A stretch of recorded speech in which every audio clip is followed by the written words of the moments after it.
హౌస్‌లో అర్జున్ కెప్టెన్ కావడంతో హౌస్‌లో ప్రతి ఒక్క పని అందరితో చేపించేలైతే అర్జున్ చూసుకుంటున్నాడు. ప్రియాంక, బోలా అయితే వంట సెక్షన్ చూస్తూ ఉండగా, ఇక్కడ మరొక వైపు మిగతా హౌస్‌మేట్స్ అందరూ మిగతా పనులు చేస్తూ ఉన్నారు. ఇక అమర్‌దీప్‌కి అయితే పెద్దగా పని లేకపోవడంతో డ్రెస్సింగ్ ఏరియాలో కూర్చొని తేజతో డిస్కషన్ అయితే పెట్టడం జరుగుతుంది. అంతలోనే గౌతమ్ కూడా రావడం జరుగుతుంది. అసలు నామినేషన్ ఏంట్రా ఇలా ఉంది? అసలు ఒక్కొక్కరు ఇరగదీసేశారు అన్నట్లుగా మాట్లాడుకుంటూనే ప్రశాంత్‌తో నేనేదో డిస్కషన్ పెడుతూ ఉంటే మధ్యలో వచ్చేసాడు శివన్న. అసలు ఏంట్రా వాడినేమైనా అంటే చాలు మధ్యలో జూరిపోయి తనే ఎక్స్‌క్యూజెస్ చెప్తారు. సరేలే గ్రూపులో ఆడుకుంటే ఆడుకోని. నేను ఇక్కడ ఎవరి సపోర్ట్‌ని పొందాలని రాలేదు. నాకు ఎవరు ఇక్కడ సపోర్ట్ చేయకపోయినా పర్వాలేదు.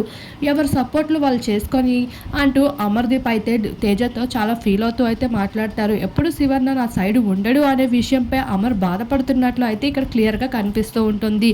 మరొక వైపు తేజ సైతం శోభా శెట్టి ఏడ్చిన డిస్కషన్‌పై అయితే చెప్పుకుంటూ వస్తారు. ఇక శోభ కూడా నామినేషన్‌లో బోలా అలానే శోభాల మధ్యన జరిగిన డిస్కషన్‌పై అయితే తను కాస్త ఎమోషనల్ అయితే అవ్వడం జరిగింది. ఫ్యామిలీని గుర్తు చేసుకుంటూ.